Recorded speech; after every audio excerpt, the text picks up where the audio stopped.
The Fearless Podcast. In a time of deceit, telling the truth is a revolutionary act.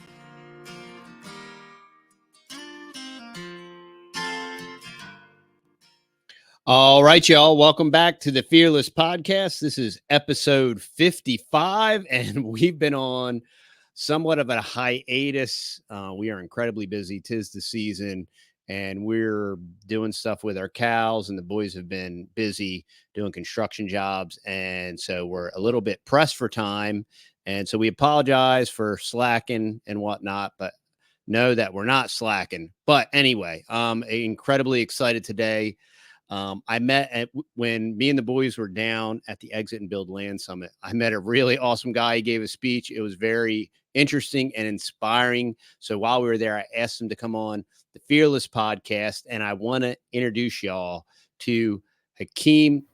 Hakeem is from Above Phone, and we're going to talk about solutions. One of the things we like to create awareness, but I think what's just as important as awareness is solutions. So we're going to be bringing you a solution today. I hope you hang out and listen to what we have to say. Hakeem, welcome to the Fearless Podcast. How you doing, brother? Thanks, man. I'm doing great. It's a pleasure to be here, TD. And I think I always like podcasts like this because you guys are actually on the ground, meeting up in person and just connecting. So yeah, super excited to be here. Yeah, and what we started doing is doing a local meetup. So we actually meet once a month, trying to create some parallel economy, parallel community. That's why I'm really excited about your product. This is a major issue. And I think most people aren't aware of how significant of an issue it is. So I thought that's why I wanted to have you on. Maybe you could give us some education and some awareness, but let's start with maybe your origin story. Like, how did you, so you're in this kind of cell phone space, and how did that happen? Well, yeah. So before we started this company, a long time ago, almost a decade now, I was a software engineer. And when you were in school for software engineering, you were taught that the highest point of a career would be working at Facebook or Apple or Google and all these things. And so all the kids had aspirations to go that direction. And I did too, right? Because that's what I was told. And then along the way, I had a long corporate career. I did web and mobile applications, any things I could get in my hands into. And I think my biggest my downfall was that I was too ambitious. And so I got to see what was happening behind the scenes, how they were treating people's data. And it was just kind of, struck something felt off. And it took me a really long time to figure out the real power in technology. Like when we were learning how to build applications, when we built a Twitter clone for the first time, I was like, wow, there's tremendous power in bringing people together using technology. And it took almost like another 6 years for me to meet Derek Bros, who was at Exit and Build, to meet John Bush, and for them to pull me in and be like, hey, do you want to help build tech infrastructure for the Freedom Cell Network? And so I helped them out with that. And divine timing, I guess. I started helping out in 2019. The very next year was the pandemic, and we got to see the house of cards just fall right in front of us. I was living in New York City at the time, so I was like in the thick of it, right? I still had my corporate job there. I was helping out Freedom Cells, and I realized like I don't want to stay in the city helping build the prison around myself. So I did a really crazy thing at the time. I quit my job. I moved back home, and my friends in New York City, they were making like $500,000 in salary every year. I was back to starting from square one, working with the Freedom Cell Network. I had to make a sacrifice because this is what I believe in. And it was through the Freedom Cell Network and through the conference, the Greater Reset Conference, I saw when you build solutions that bring people together and you unite us under a single cause, that's where that's where the real solutions are. And I quickly had to figure out, what am I going to do in this new space? And one of the things that made itself readily apparent is that there are a lot of people that want to attack freedom movements, right? From many unexpected places. We had like Chinese hackers trying to hack into our sites all the time that I had to defend and to just keep a close eye on. And then people would try and shut the conference off like literally days before. They would like flood us, would spam us with requests so that no one else could see the website. So, I imagine it being like like 2 a.m. the day before. I'm like sweating in like a tiny bedroom in Mexico, like trying to fix it. And you're just like, all right. So if there's one person they're targeting, if there's one movement they're targeting, it's the freedom movement. And so I built this company around giving people the education and the devices they need to take back their power.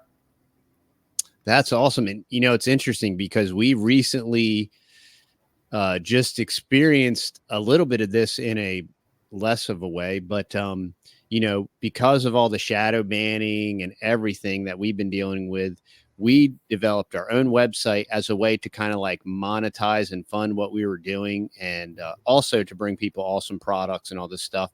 And so we've had our website and our products for probably about 4 years now.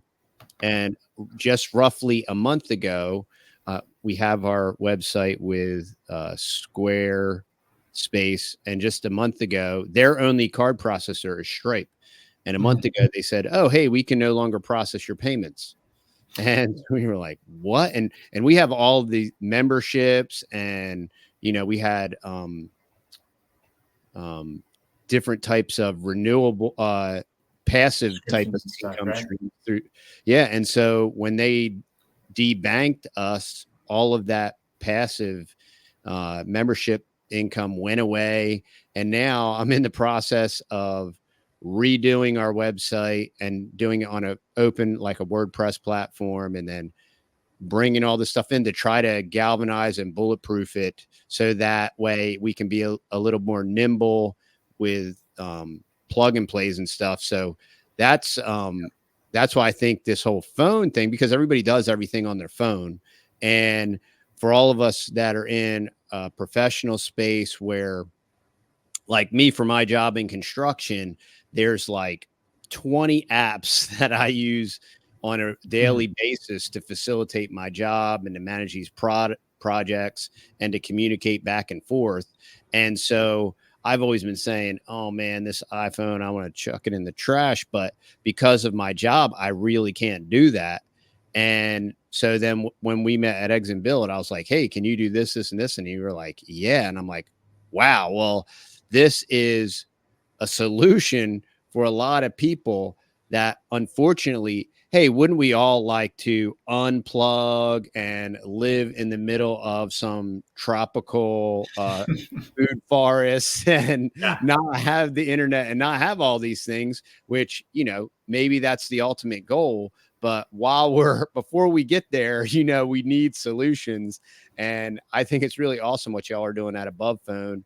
Maybe we could kind of get into that and maybe we could talk about what is currently going on in the cell phone industry, what these vulnerabilities are, and maybe what some solutions are.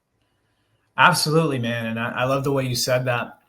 We need something to hold us over, right? As we're constructing the fort, we're constructing our new civilization, we're strengthening our family bonds. And in the meantime, we just need to we need to keep it tight and not have any leaks. And unfortunately, like normal phones have a tremendous amount of leaks.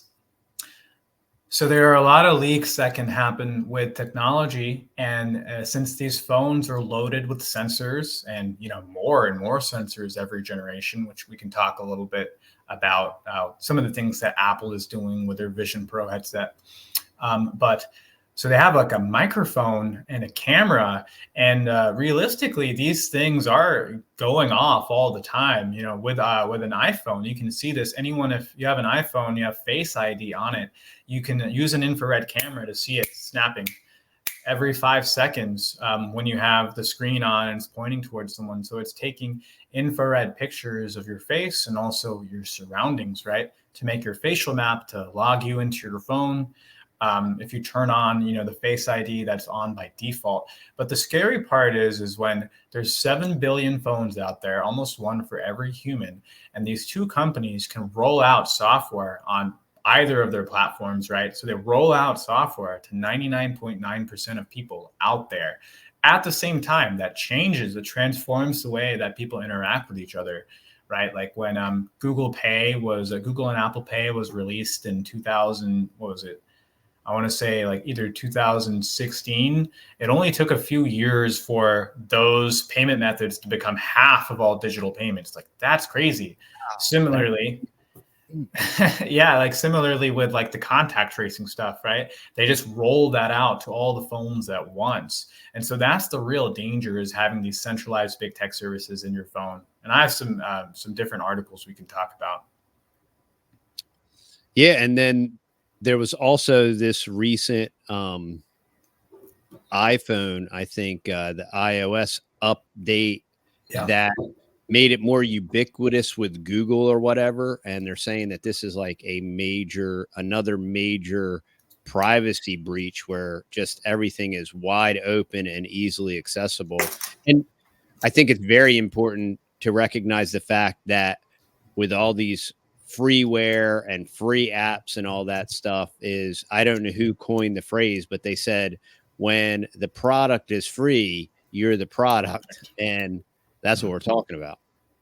Yeah, 100%. And so, the story you're mentioning. So Apple has joined the AI bandwagon 100%. I think they kind of had like cold feet at first. They were probably, everyone and their mother is trying to develop solid large language models like OpenAI, right? That this is what was what most people are referring to when they say AI. It's like you can talk to it, it tells you all this information back. And so Apple is going full speed ahead and integrating it with a Siri, iPhone. All of Apple's products are going to have OpenAI inside of it, ChatGPT inside of it, excuse me. And so that is scary, because there's some of the things that what these AI companies are doing is trying to open themselves up to as much training data as possible. And they're able to make their AI models better and faster and have knowledge over a great amount of information. So imagine if Apple and Microsoft, which owns OpenAI, has this deal where they're sharing data between each other. How much of that data is actually coming from iPhones? How much of that is like your day-to-day life? Now, we can't really tell, but we can look at Apple's track record and see what they've been doing with people's data. And more often than not, they're capturing so much more data than they need. And they have these huge surveillance databases as well, that any party that has jurisdiction over Apple, such as the United States government, governments from other countries, intelligence agencies, all these people have an inside look at what you're doing on your phone. This is what's fascinating to me about this whole surveillance state and all of this data capture with these mega data centers and the electrical components and the heating and cooling components of these things. And then as they exponentially ramp up the amount of this data that they continue to capture, I'm waiting for this like brick wall that they're going to hit. They're trying to take our food away from us. Cows fart, so we can't eat meat.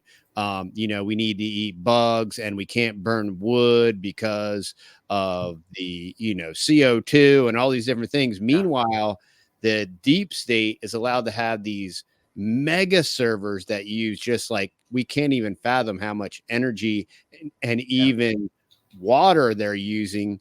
And it really makes you wonder, how will they be able to continue to scale? And it really makes you feel like it's going to be this matrix thing where we're batteries for the central processing unit or something, because how else are they going to be able to even make this thing work? It's very bizarre.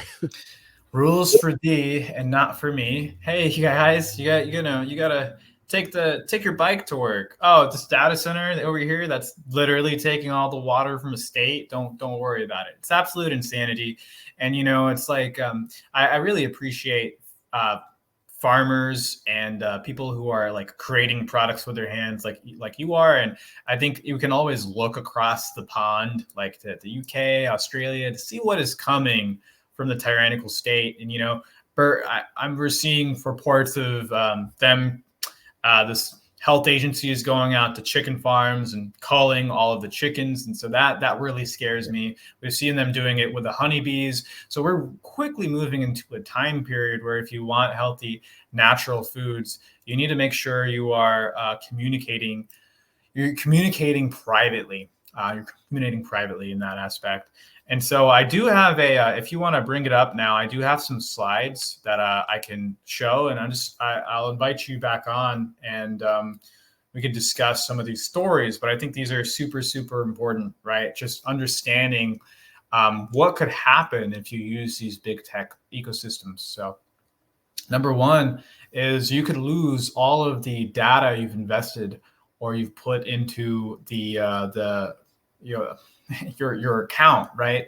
Because if you use Apple or Google, you're using your central account, this Google account or your Apple ID, and everything you purchase occurs it is saved on there, right? Your apps, your music, your games, other products, everything is saved in that account. And what ends up happening is if you break Apple or Google's terms of service, or even if you get your phone stolen, you can be locked out of all of that at one time. So this man named Greg Fasca of Florida, and last year, he had this issue where he got his phone stolen at a bar, and they changed his Apple ID password. So he got locked out of his phone. And so Apple closed down all of his accounts. Now, he didn't care about the music or movies or apps or anything. What was important to him was pictures of his daughters back when they were 8 years old. So the sentimental value of his photos. And he tried everything he could to get Apple to release them. He showed up to Apple's headquarters with his passport, like, hey, this is me. Please give me my data back. But no, Apple never did. So it's just a case of like, when you're using their system, is it your data? Who owns your phone, really? Right.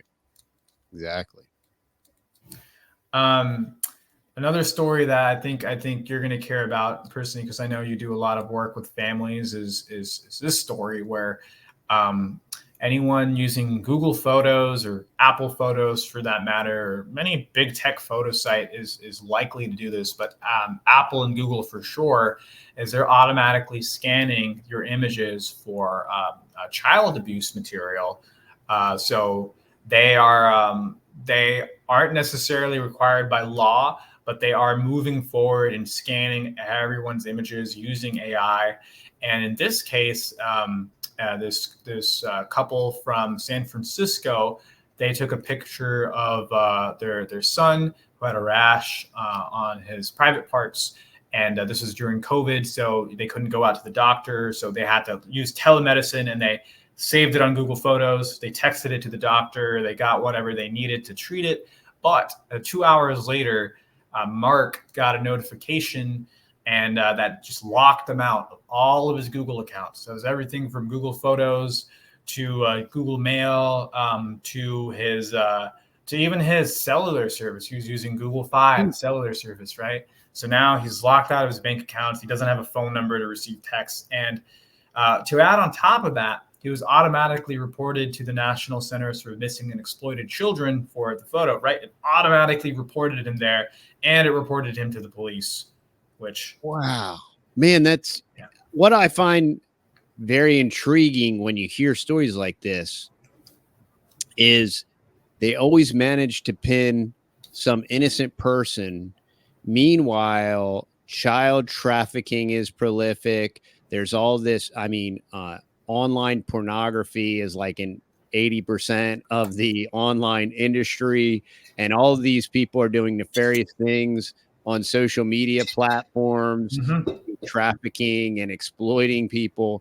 But then here you have a family that's trying to take care of their kid, and just because of some technocratic fly trap using AI or whatever, and they supposedly detect this photo, and they don't have enough common sense to create any context. And then, of course, the immediate knee-jerk reaction is to completely and utterly and overreact to the point where it damages them financially, it damages them physically, it destroys the family and the infrastructure. Oh, now we have to take your child away so that we can make sure that you're a good person and all this stuff. And then, hey, if you're not doing anything wrong, what? And this is the biggest talking point. If you're not doing anything wrong, what do you have to be worried about? Then these are the kind of things that you have to be worried about. Here, you're trying to help your child. You're going through the proper modes and methods that are currently available, and boom, they just hit you over the head with it. Absolutely, right. And at a certain point, it's like, it's not if I'm doing anything wrong. It's more like, y'all are the ones that are overstepping your bounds, surveilling everyone. It's highly invasive, like you said, protecting people who are abusive to children, which is like, it's well been proven that the major centers for this abusive material are on the major platforms like Gmail, Instagram. It's all on their platforms, and so they're very quick to police others, but not to themselves. And the government agencies that are responsible to investigate this, which I want to say the National Center for Missing and Exploited Children, all of those reports should be reviewed. I'm forgetting the name of the agency that reviews them, but it's viewed at the state, it's viewed at the federal level, and it's also viewed at the international level. And if you look at the amount of cases that they're actually reviewing, it's a fraction. Not actually reviewing, but making any action on. It's much less investigating, but like leaving a comment on or viewing is a fraction of the percent. So meanwhile, they through laws like chat control, Earn It in the United States, these are bills that they want to enforce anyone who has a website. That's me and you. Anyone who has a website to scan people's uploads with AI. What are they going to do with all this data? Because they're definitely not protecting anyone right now. Right. And it's really about housing this data to even recreate a narrative in the future, using deep fake and other type of visual AI to fabricate. I mean, they're going to have enough data that they can literally make the data say whatever they need it to say to fit their agenda. Absolutely, man. And this data, especially the location data, that is really scary. Actually, I want to add in a little point because I'm interested. I was listening to a few of your videos, and I was interested in what you thought about the draft bill that is now automatically registering young men for selective service. You know, I've always said my sons will not fight in a banker's war, and neither will my daughter. Obviously, it's an atrocity, and this is where it really reveals this whole entire fake left-right paradigm when it comes to the beast system and the Republicans and the Democrats and all this stuff, because there used to be this supposed anti-war movement, and now it's just pro-war, pro-bomb, fund it. We'll all starve to death, and your great-great-great-grandchildren's will be trillions of dollars in debt. But let's spread freedom and help, Ukraine be free, and they can all have automatic weapons to, fight for freedom. And then it's the same thing that's going on in the UN nation state of Israel. Yeah. Palestinians are just fodder for the war machine. And this new draft thing. Well, I mean, they're telling you that wars will continue into infinitum, and they need bodies to absorb bullets or whatever, and so that all these defense contractors can have all these contracts. Well, we need to, all these people need to have guns, even though, you can't have a gun to defend yourself, but you can have an automatic weapon to go fight a banker door. There's so much cognitive dissonance, and it's so unreal, and why there isn't more outrage and more people kind of resisting the machine and resisting the beast is kind of fascinating, because people are lulled into a false sense of security. That is for sure. Larkin Rose, if you've heard of him, he made a good video on this, and it really resonated with me. I thought it would resonate with you too. Is like, I'm going to paraphrase what he said, but he basically said, if someone tries to come for your kids to try and make them fight a war that's not their responsibility, it's a moral obligation to take them out and to fight back. Yeah. And that's the line right there. And I watch. Have you seen any of those videos in Ukraine where like the guys are dressing up like girls to escape like the military recruiters? No, I haven't seen that. I know for a fact that they're running out of military age men.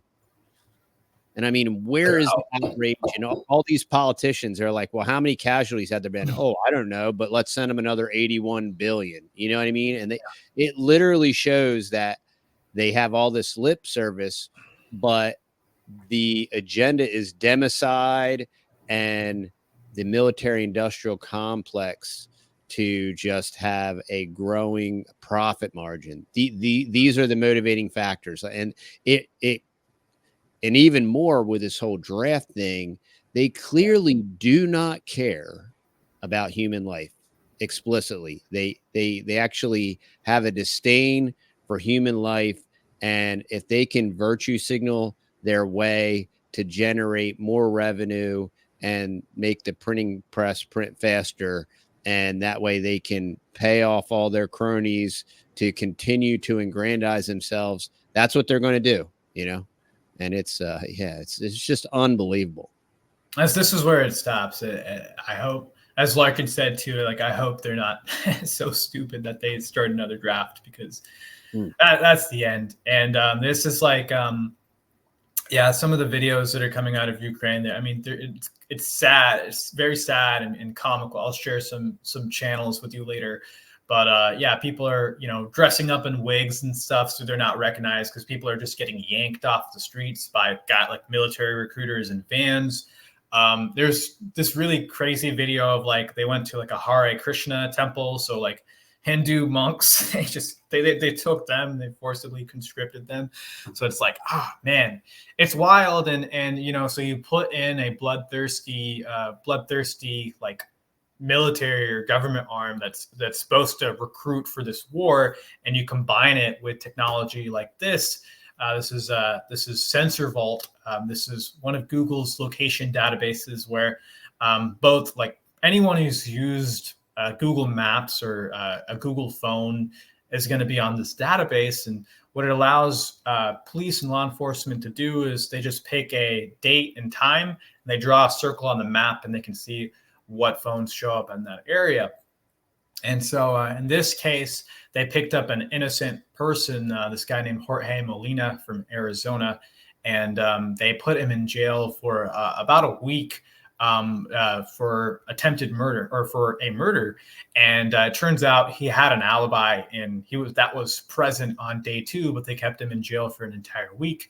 And he lost his girlfriend. He got kicked out of school. He lost his job. All this terrible stuff happened simply because investigators were going with the data. They're like, oh, it's in the Google database. It must be correct.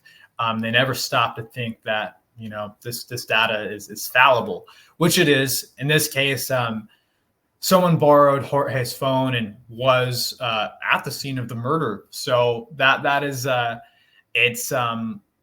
it's pretty crazy to see that this technology is rolled out. This technology is widespread now. Now, Google has said they don't track your location by default anymore. But again, this is just, this is a database that places like the New York Times reported about. It was reported to U.S. Congress. They didn't know about it then. There's no telling how many different secret databases there are. There's already been so many that have come up to the surface. And so my warning to people is that, if you're using these big technology ecosystems and then more tyrannical stuff begins happening, you're easily within arm's reach of this beast. Yeah, and that's the reason for all of this legislation and all these laws is we are all breaking probably 1,000 or more laws per day. And the only time it becomes relative is when they want to stuff you in a cage, and here you have an innocent guy and they're trusting the science, well, the AI and the algorithm fingered this guy. So obviously he's the guy. And, and once again, there's all of this infrastructure. There's all of this money. There's all of these technocratic, smart people and all this scientism and this is going to help us keep you safe. And here this guy gets wrongfully accused, wrongfully imprisoned, suffers substantially for it. And then always it's like, oh yeah, well, the AI was just wrong, and this is the same AI they want to use to drone bomb all of us. You know what I mean? And it's like, oh yeah, we can use facial recognition, and then the AI can select its targets. This way, our hands are clean. I didn't do it. And then, if you blew up too many of the wrong people, oh well, it was a programming error. Bug. Yeah, it's a bug, and we're the bugs. Dang, man, I never thought about it like that. But yeah, you're right. It gives them that deniability. That's super scary. All right, so check this out. So this happened in 2021 in Massachusetts, and essentially what happened is there was some backroom deal between the Massachusetts Department of Public Health and Google that they automatically deployed a contact tracing app on people's phones. At least 1 million people. My estimate is that it was probably a few million. But they were able to target everyone in the state and install this app that couldn't be uninstalled. People couldn't even find it in the place where they normally had apps, and no one was told about it. So they have that kind of power over normal phones. And in this case, I think they were trying to pump up usage of they called it Mass Notify. It's like one of the new age contact tracing apps that is supposed to, it turns on Bluetooth. So Bluetooth was turned on automatically for all these people who are the victim of this. And it starts pinging people that are nearby to try and tell how far they are away. Distancing. Yeah. Absolutely insane. And it doesn't work. Scientifically, it's shown like it doesn't, you can't actually do that to judge how close people are, but that doesn't stop them from trying. And so Google and Apple collaborated on this, and our country has spent hundreds of millions of dollars, like 40 out of 50 states had a contact tracing app. So yeah, it's just crazy that this is what Google and Apple can do. Yeah. And what's more fascinating about these apps, right? You don't write these apps overnight, right? These things take millions of dollars. Most of the time it takes lots of testing. Usually it takes several years, but when the right crisis comes along, abracadabra, magically, oh, don't worry, we have an app for that, and it's a Bluetooth, and it's going to be able to predict how close people are together, and it's like poof, and we can force it into an operating system and have these major capitalistic free market companies. They'll distribute it for us free of charge. It's they're so well positioned, and they're so fast, like Pfizer. Oh, COVID-19. Yeah. Oh, you got a vaccine in a few days, no problem. Yep, exactly. All right, so we've looked at the issues and the problems, and then even the potential. And I think one interesting thing at looking at the vulnerabilities and the issues, I think it understates or maybe even overstates moving forward how these vulnerabilities are just going to exponentially expand moving forward with the scientism and the technocracy and the bureaucracy and the deep state and the military industrial complex and all these things, that these issues are just going to continue to compound. They're going to get more invasive. They're going to become more automatic. and autocratic and instant, and you'll get an email, oh sorry, interesting story, YouTube story. So we've been flagged, I don't know, 8 or 9 or 10 times now, and we almost got vaporized. And so recently the boys did a funny short involving a spider, and it was up and it was performing very well, and it got taken down, and it said, oh, animal abuse.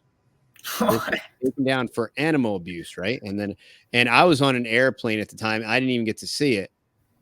And then so you get to, with YouTube, you get to go to 1984 programming school, where if you're a bad worker bee cog, you can get re-educated, so that they'll take your bad check mark away and fix your social credit score.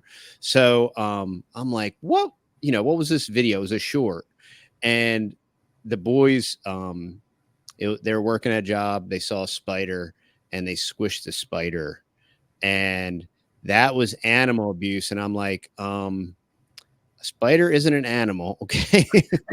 It's an insect.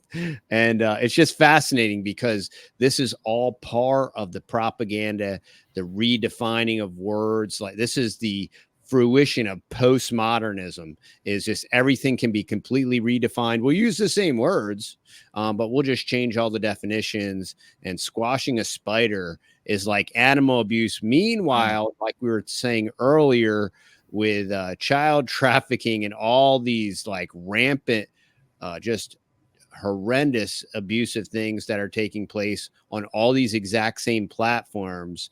But if you squash a spider, it is like, you're just not a good enough. You shouldn't exist in society. You just need to learn. And this is the kind of stuff that's going on. This is where we're at. Yeah, I mean, a big shout out to you for surviving on YouTube this long. And yeah, man, it is challenging out there, because on one hand, you need the people we need to reach are on these platforms. On the other hand, they're complete they're complete authoritarians, man. That's crazy. Just squishing the spider. So Hakeem, what kind of solutions are you bringing to the table to help us bob and weave, maybe do some status jujitsu or what have you?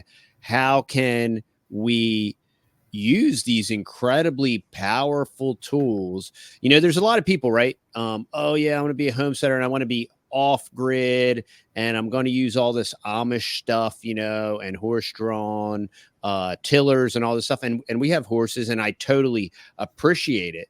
The thing is like, while gasoline is still readily available, the exponential amount of work that you'll be able to get done with that gas-drawn tractor or whatever is a factor of 1,000 versus what you can do without that technology, And that's what I think it's neat what you're doing in the technology space, because look, there's a lot of this stuff can be greatly abused and distorted and used for evil, but this same exact technology can be very helpful. It can be a force multiplier. It can allow you to accomplish much more, which is why I think it's so important. And especially for us that are still in the workforce and are, we need to use specific applications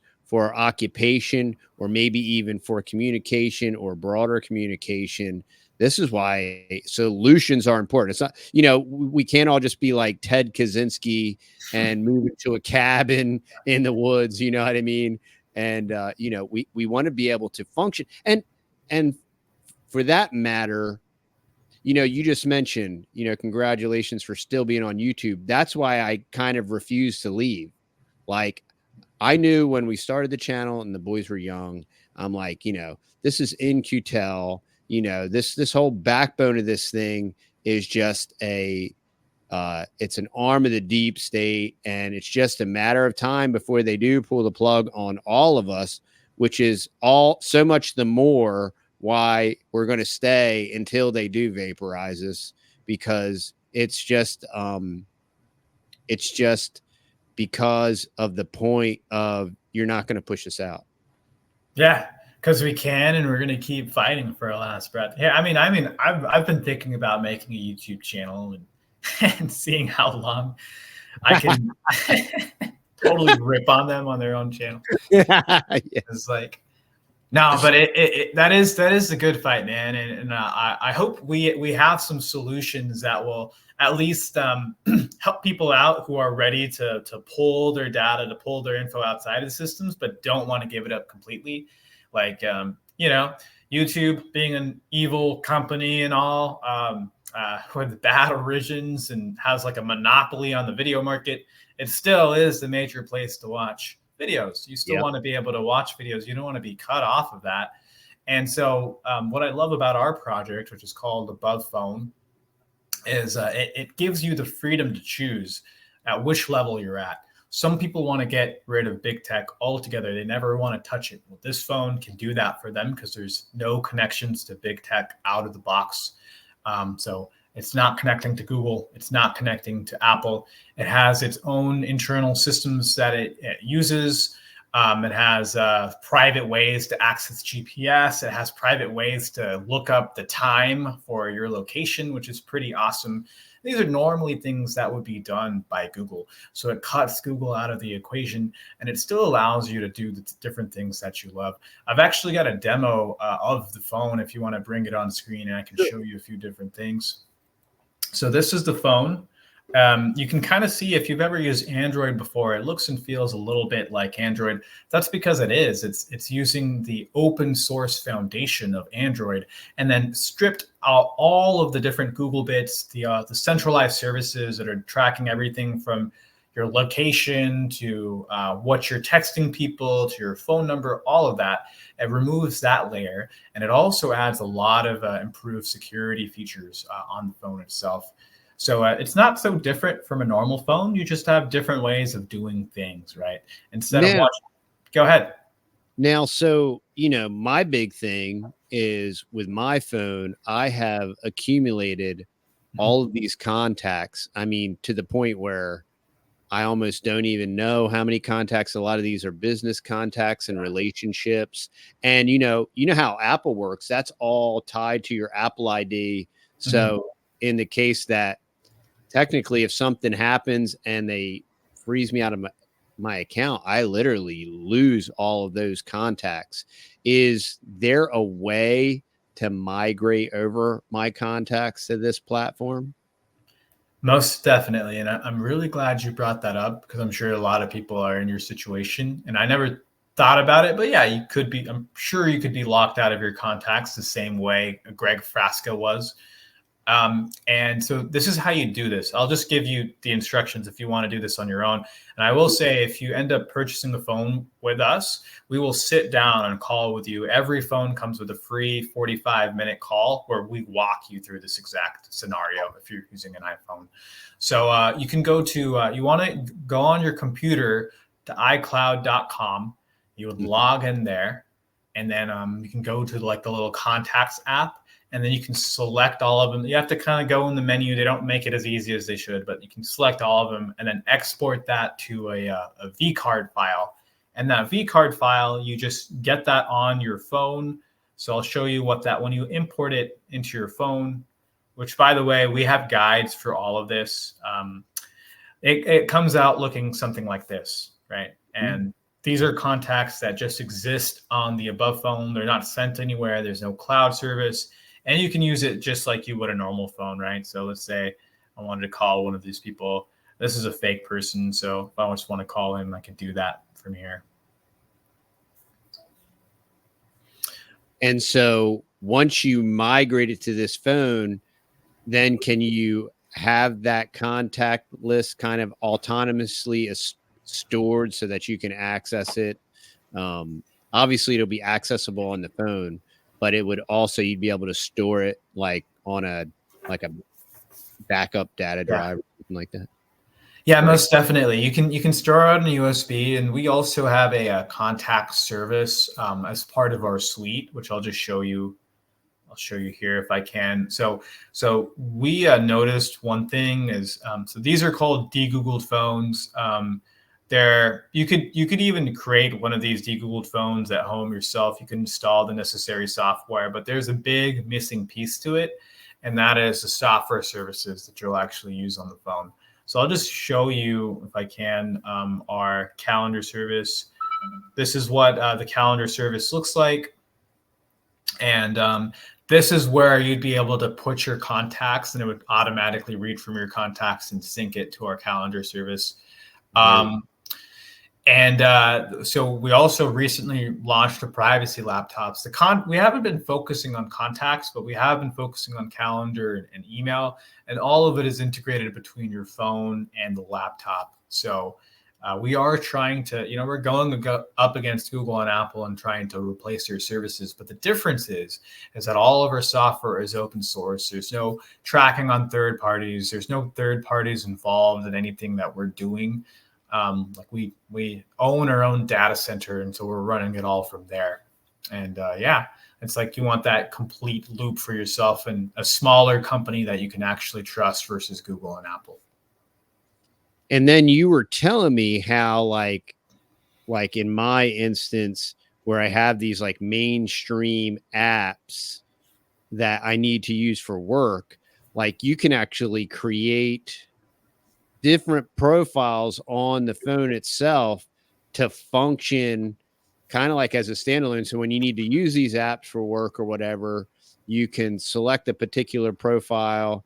And then when you want to kind of go dark or you want some privacy, and the way that I understood that you explained it, like though even those apps are kind of like held in isolation, so they're not allowed to extract like metadata while you're using them. Yeah, absolutely. You can greatly protect your permissions here. I'm just going to get this connected to the internet. I'm just going to remove it really quick. But like you said, yeah, you have way more control over the permissions these applications have. You have more control than you would have on a normal device, because on a normal device, you give your microphone permission to the app. You also give it to all of the different third parties inside the application. And there's actually a lot of different third parties. On average, there are 5 different parties inside a, let's see. Okay, I think you can add it back on now. Okay. There are 5 different parties inside of a normal app on the Google Play Store. And there are 3 unknown domains that on the Apple App Store that apps typically connect to on average. So when you give a permission to an application, like what other people, what other organizations are you giving it to? So you have far more control on this phone. And I'm going to go back and respond to your first question is like, am I still going to be able to use the apps I want to use or I'm used to? Yes, you can. This is an application called Aurora Store. It's made by our my friend Rahul in India, who's doing a great service for the world by creating this application and infrastructure that allows you to download apps from the Google Play Store completely privately. So while we have that loaded, I'll give you an example of of course you can, Instagram will work, TikTok will work. I know that's crazy. You're like, but what about the privacy, security, and freedom?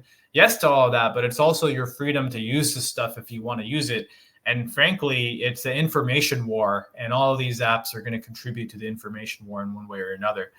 I'll show you a good example of what I was talking about with the trackers. So like, why should I really care about my apps? Well, if you don't pay attention, you can get totally owned by the amount of data that these apps are picking up. And this connection's a little slow right now because I'm off of another phone's hotspot in order to show you this live. It's much faster in person. Just wanted to say that. Now check this out.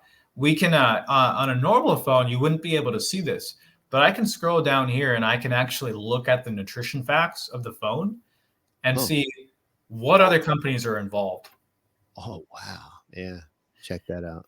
Yeah, it's pretty cool, right? So we've got Google, Facebook, Branch, Adobe, And so these are like all the different companies that have the same amount of permissions as a normal app. So what can we do in this case? Well, one, screw Adobe anyways. They just got sued by the US government for their abusive subscription practices. So karma sucks. Secondly, One of those companies was literally called Open Tracing. oh yeah, I didn't notice that. Yeah, Yeah, Open Tracing. unreal. No kidding. Open, yeah, open telemetry, open census, open tracing. Yeah. So it's companies like this that are, they call them data brokers, and data brokers are responsible for getting like the metadata off the phone. So for instance, like I'm not kidding, Bible apps will have this where they're able to pull demographic data off of their phone. They sell that data to aggregators, which take like a huge list of them and be like, okay, here are all the Christians living in these states. Wow. And then they package that up and then they sell it to governments or not like nonprofits. They want to get more information. All right, where should we target with our voting campaigns and stuff like that? I only know this because there was a Quran apps used against Muslims to target Muslims, and so I'm just using that as an example. But yeah, they will constantly get really specific information from these data brokers. Now, so how do you actually protect yourself? So let's go to, let me see if I have it as an example. I might need to switch over to, I'll just show you right here. So Telegram is an example of this is an application. It's a social media. So you're having to trust Telegram. I'm not advocating for Telegram more than any others, but I will say that Telegram let a lot of the freedom groups, let a lot of the health, freedom, and choice groups persist and do their thing even to this day. So if I'm using Telegram, I can block different things. I can cut it off from the internet entirely, which if you're using an internet enabled application, you wouldn't want to do that. But I mean, you work in construction, some of like the mapping and geospatial stuff, like the calculators, that doesn't need to be online, right? So yeah, exactly. You can make intelligent choices like that. And then you can also do things like this. This is really cool. Like an application like WhatsApp. If you've used WhatsApp before. Yeah. If you use WhatsApp before here, let me see. There we go. A little slow to load. All right. So if you're using WhatsApp, what you can do is you can set up contact scopes. So instead of on a normal phone, when an app asks for your contact, you give them all of your contacts. So like, you mentioned you probably have several thousand contacts. Like you just hand over all of them at one time. Or what you can do is I'm only going to be talking to George Walker and Robert and Frank Singer on this app. Those are the only ones I choose to share. And I literally trick the app into thinking it has all my contacts and actually only has 2. Huh. So that's some of the things you can do in this phone that you can't do on a normal phone. Very cool. You can do the same thing for photos and videos too with these storage scopes. So, I can say, hey, I only want you to have access to this folder and you're not getting access to anything else. So you can feel safer and better about that. You do have to take more responsibility and kind of cultivate your phone. But as you can see, it's pretty easy to use. If you get your above phone through us, we've got guides, we've got videos, and we've also got that one-on-one call. If you're interested in just learning more about the software, this operating system is called Graphene OS, and you can learn more about it at grapheneos.org. That's we have a special image of Graphene OS. That's what we have on these phones. And then we also run the software services that make your life a lot easier. So I think you're going to have the link to our site in the description, right? Yes. So we have an affiliate link because y'all are affiliates of ours now. So we'll have an affiliate link and then we'll have, all your contact info in the show notes. Awesome. And I'll make sure to send you a discount code for people. So if they want to take advantage of the discount, they can. Yeah. That is awesome. That is awesome. Yeah. Thank you so much. Yeah, y'all. So this is incredibly timely information, incredibly important. This is very powerful.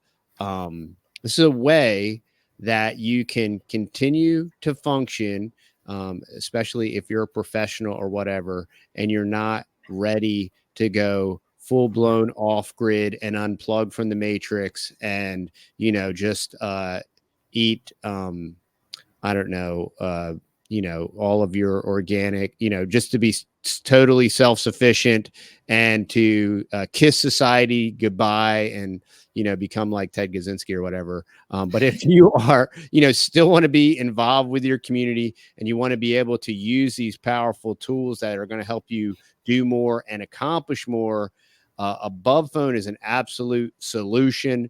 And this is a local company that's based in the United States, and it's run by freedom-minded folks that care about your family, and they do not want a technocratic oligarchy like ruling over us and clubbing us over the head with our own data. And because we check the terms of service box, well, you agreed to all this, you idiot, you know what I mean?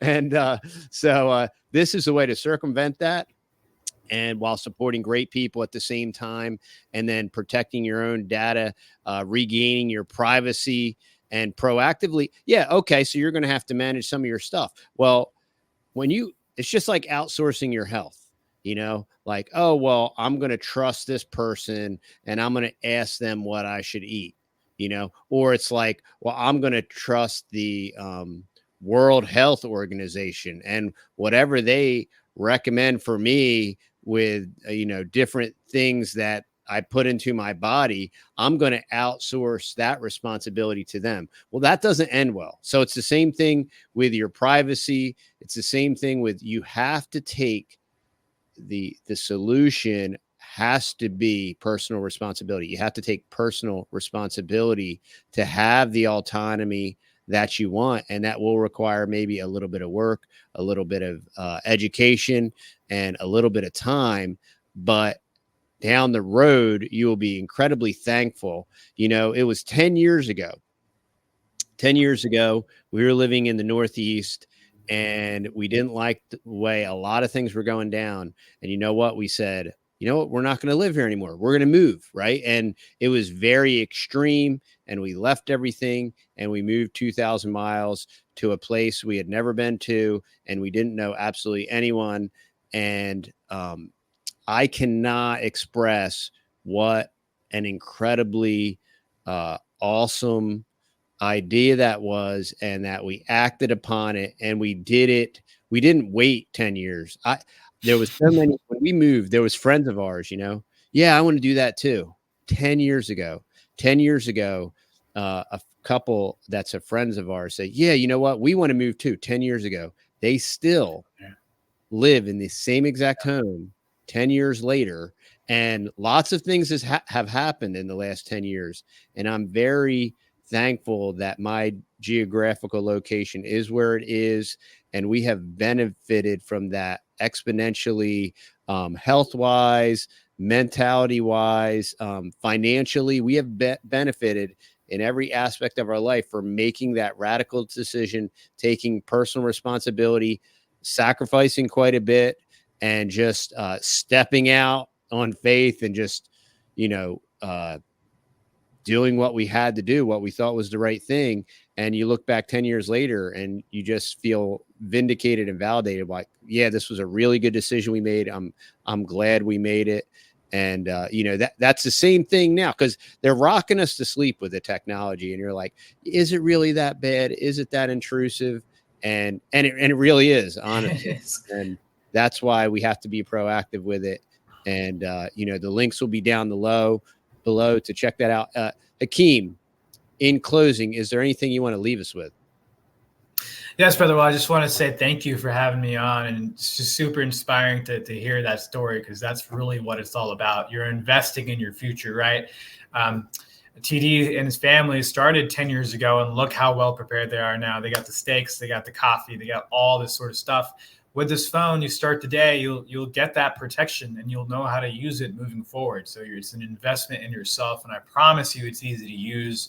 It also works with any cellular service, so it doesn't matter what cellular service you have. You can use it on Above Phone. We'll help you transfer it over. It's a really easy process.